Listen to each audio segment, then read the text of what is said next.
Do you have a defined G? If you do, there is something you absolutely must know about the defined G center. And I did not know it for quite some time. And when I finally read this one passage, it literally blew my mind. It stunned me, it amazed me. And at the same time, it answered so many questions. Some of these questions I didn't even realize I had until I got this new information. And so you may find that you have struggled with some of these same questions, these same doubts, these same pains. And so learning this vital, essential, key element of having a defined G is going to change your life. If you are not familiar, the G center is represented by a diamond in the body graph. And if it's defined, it's going to be colored in yellow. The G center is, like all centers, it's a hub of energy. And the themes of this center are around identity, direction, connection to higher source or higher self, and self-love. It's also described as being the place where the magnetic monopole is seated in the body, and that this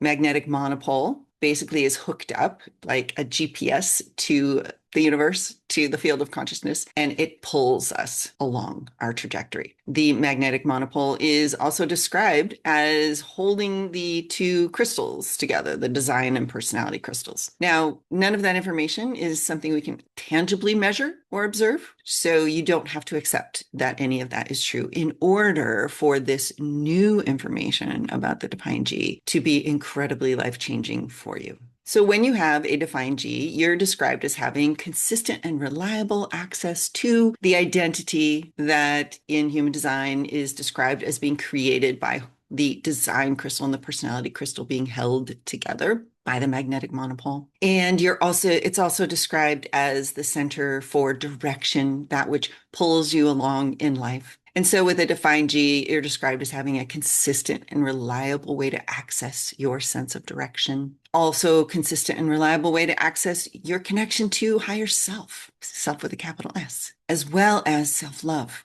and love in general. Who to love, who you're here to love, what you're here to love, how you're here to be love. When you have an undefined G, all those things are inconsistent, unreliable. Again, those words can sound negative, but they're not. It just means for you, there's more fluidity. So defined or undefined is neither good nor bad. Understanding the nature of it is what's key. So you have a defined G like I do. You can see here in my chart. So my entire life, I have had a consistent and reliable way of accessing and experiencing my sense of identity, my sense of direction, my connection to whatever you want to call that higher self, capital S self, or higher source, and even self-love. Unfortunately, this is the part that is just not talked about almost anywhere in human design education, at least to the level that I have experienced. And I've taken the foundation courses. I've completed the first year of the professional analyst training. I'm involved in the second level. It really was only when I went back to the definitive book of human design, although their G center is defined, succumbing to expectations imposed on them or conditioned by others while rejecting their own direction and thereby denying themselves love can lead them to experience such a sense of loss in their life that they give up on themselves altogether. So this is how someone with a defined G can appear to not have consistent and reliable access to their sense of identity and direction, higher self, self-love. And one of the ways to think about why this matters is if you go to my video on the gifts of openness, we all get the same size plot of land with the same sort of elements there. However, the centers can either be open, undefined, or they can be defined. And if they are defined, it's more like you came here with buildings on those particular areas of your plot of land. And so if you have a defined center, you arrived here with a building on that particular part of your land. And if you have a gate or even a full channel, you can think of that as a covered hallway that goes between those either open spaces or those buildings. So when you have white centers in your design, what that can be described as being like is having open space on your property. So the rain comes in and the weather comes in, the sun shines and the wind blows, and those open spaces are all going to be very much more susceptible to the influences of that weather. Whereas the buildings will not be so susceptible, right? They'll be snug, they'll be protected. And so your defined centers are more like that. less likely to have the wind and the weather affect them or change them in any significant way, except for the G center. And this is the tricky part. This is the only place on the human design body graph that I am aware of where you can have it defined, which is very similar to that idea of there is a building on there, like a nice, beautiful house. And that even though the wind and the weather and the sun aren't supposed to change it significantly, if you have others chronically imposing their expectations on you, and therefore you have to consistently and chronically deny your direction and your identity. And in doing so, you corrode your own connection to self-love because you basically abandon yourself over and over and over again. And with each abandonment, you lose more and more faith in yourself until you can give up on yourself altogether. And it's as though this house that's built over your G center portion of the property that you are incarnated in, that somebody went to the foundation line of your house and just took a chisel and a hammer and chipped and chipped and chipped away at the foundation. That's what I feel it's like when a defined G center person has these chronically imposed expectations and has no power to do anything other than to comply, particularly when you're small and powerless. And therefore, you feel you have no choice. And so you deny your identity. You are basically forbidden to go in a direction that you know is good for you, that will allow you to feel greater self-love and connect to higher self and source. And so every time you have to turn away from the truth of who you are, chips away at that foundation just a little bit more. And eventually, there is enough damage to that foundation of that house of your defined G center that next time it rains, the water seeps in down into the basement, your basement gets damp and wet, and then over time gets moldy and gross. And so your house looks great from the foundation up. Nobody, the windows are great, the doors are fine, the walls are good, the roof is good. No one from the outside can imagine why there's something not quite right about your sense of self and connection to self-love. And it's because if you go down into that basement, it's bad. There's a lot of mold, a lot of grime. It's a place you can't even spend time in. So the key for those of us with this defined G center who have had these chronically imposed, suppressing, self-denying expectations put upon us long enough and consistently enough that we gave up on ourselves, that we turned away from the direction we knew was correct for us and from the identity that we knew was correct for us in order to survive. We turned away from all that we knew was true because it was the only way to save ourselves when we were small and powerless. It explains why over time there's this quality of just your foundation doesn't feel good.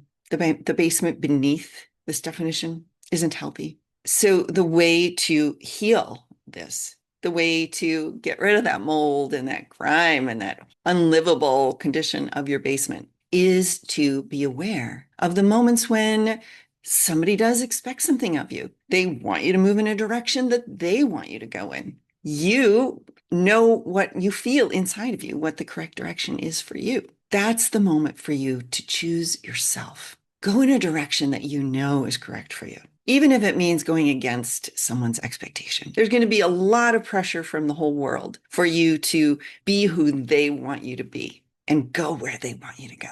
But every time, even in the smallest ways, that you say yes to yourself, that you say yes to the direction that your body tells you is the right one for you, every time you do that, you're going to restore your connection to your self-love. You're going to restore your access to that higher capital S self. You're going to restore your connection to the greater love and consciousness and your path to life. And each time you do this, no matter how small it is, each time you are going to restore the integrity of who you're consistently and reliably designed to be. Doesn't even necessarily have to take a lot of time. It can start with the smallest actions. You'll notice immediately the difference in how it feels to no longer deny your identity and direction. You'll notice as long as you are aware that this is a thing for you with a defined G. Because maybe you learned about human design and you have a defined G and you're like, well, I have consistent, reliable access to my identity and direction.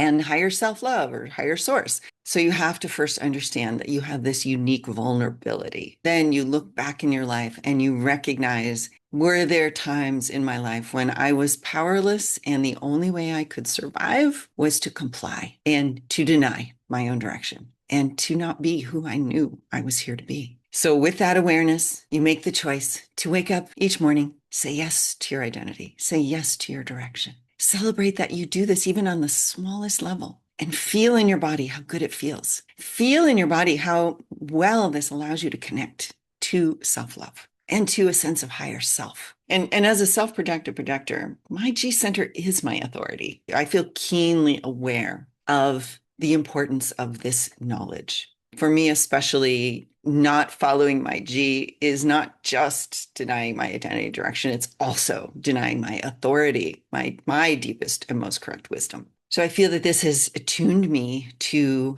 how profoundly powerful and important this is for all of us with the defined G. Defined G center people are almost half. It's around 46% or so.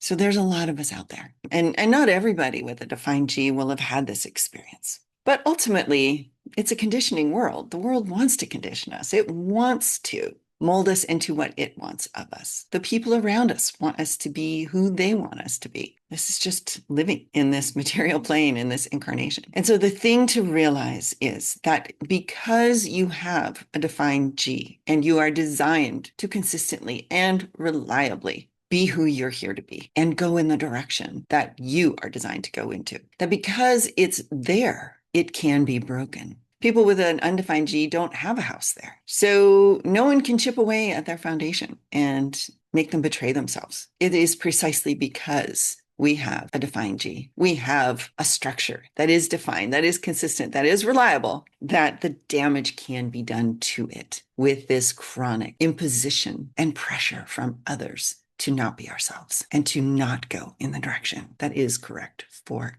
us. So give yourself grace. Know that you had no choice and that this is something you can heal within yourself. And it doesn't have to be dramatic. It really can actually be moment by moment. And it is these small moments that let the sunlight into that basement, dry up all the mold and the moisture, and clear that air and allow you once again to connect to your self-love and to feel the presence always of that higher self and higher source.